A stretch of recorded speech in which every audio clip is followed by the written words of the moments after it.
আসসালামু আলাইকুম। আশা করি আপনারা সকলেই ভালো আছেন। আজ আমি আপনাদের শোনাবো একটি অসাধারণ গল্প। একটি তরমুজ আর এক অহংকারী রাজার পরিণতির গল্প, যে নিজেকে রব দাবি করত। মিশরের রাজপ্রাসাদ, চারিদিকে সোনার জলকানি, দাস দাসীরা ব্যস্ত, সেনারা নীরব। ফেরাউন, সেই অহংকারী রাজা, সেই বিশ্রামে বসে আছে আর হঠাৎ বলল, আমার জন্য আনো সবচেয়ে মিষ্টি ফল, এমন কিছু যা আমার হৃদয় ঠান্ডা করে দেয়। তার খাদেম দৌড়ে গেল, খুঁজে আনলো সবচেয়ে বড় পাকা রসালো এক তরমুজ। এক টুকরো মুখে নিল, আর সেই এক টুকরো মুখে নেওয়ার সঙ্গে সঙ্গেই তার মুখ কালো হয়ে গেল, চোখে আগুন। সে চিৎকার করে উঠল, প্রাসাদের বাতাস ভারী হয়ে উঠল, কারো সাহস নেই কিছু বলার। তখন এক বৃদ্ধ খাদেম মাথা নিচু করে বলল, হে প্রভু, আপনি তো নিজেকে রব বলেন, কিন্তু আপনি কি এক টুকরো তরমুজও স্বাদ আনতে পারলেন না? আমি তরমুজ এনে দিলাম, আপনি কেটে খেয়েছেন, কিন্তু স্বাদ তো আপনার হাতে ছিল না, স্বাদ তো ছিল আল্লাহর হাতে। আর এই কথা শোনার সঙ্গে সঙ্গে ফেরাউন স্থির হয়ে গেলেন। সেই রাতে ফেরাউনের ঘুম আসেনি। এক ভয়ঙ্কর স্বপ্ন সে দেখল। সামনে শত শত তরমুজ, সবই কাঠের মতো শক্ত আর স্বাদহীন।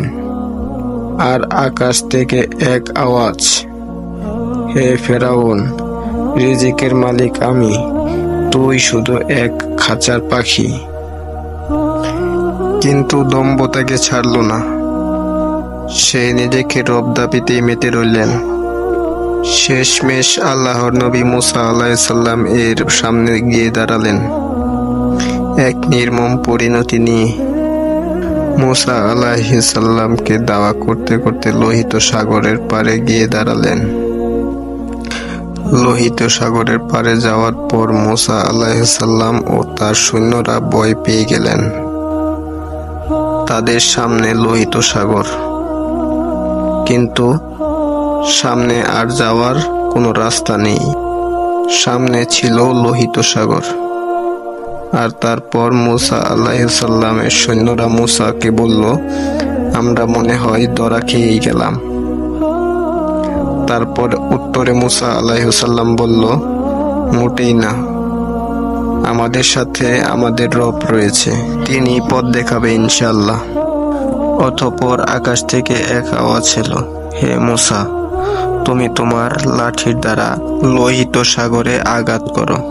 এই কথা শোনার পর মুসা তার লাঠির দ্বারা লোহিত সাগরে আঘাত করল। আঘাত করার সঙ্গে সঙ্গে লোহিত সাগরের মাঝখান দিয়ে এক বিশাল বড় রাস্তা তৈরি হয়ে গেল। আর এইটা দেখার পর মুসার সেনারা অনেক খুশি হয়ে গেল। তারপর লোহিত সাগরের মাঝখান দিয়ে মুসা ও তার সেনারা পার হতে লাগলো। এক সময় লোহিত সাগর পার হওয়ার পর পিছন দিকে ঘুরে দেখে ফেরাউন ও তার সৈন্যরা লোহিত সাগরের পাড়ে এসে দাঁড়িয়েছে।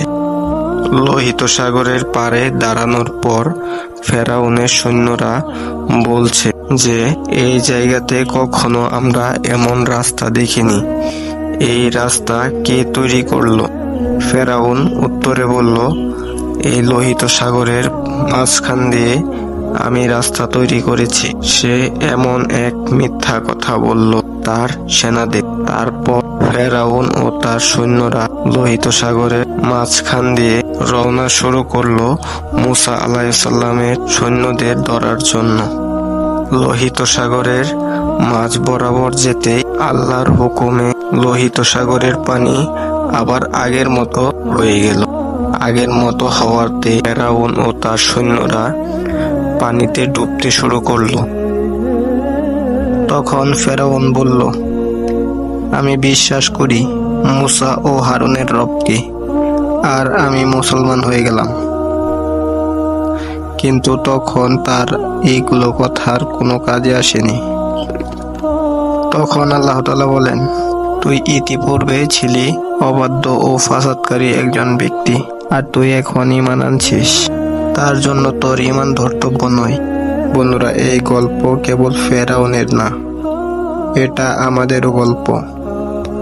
আমরা অনেক কিছু কিনতে পারি, কিন্তু সুখ কিনতে পারি না। খাবার বানাতে পারি, কিন্তু স্বাদ আনতে পারি না।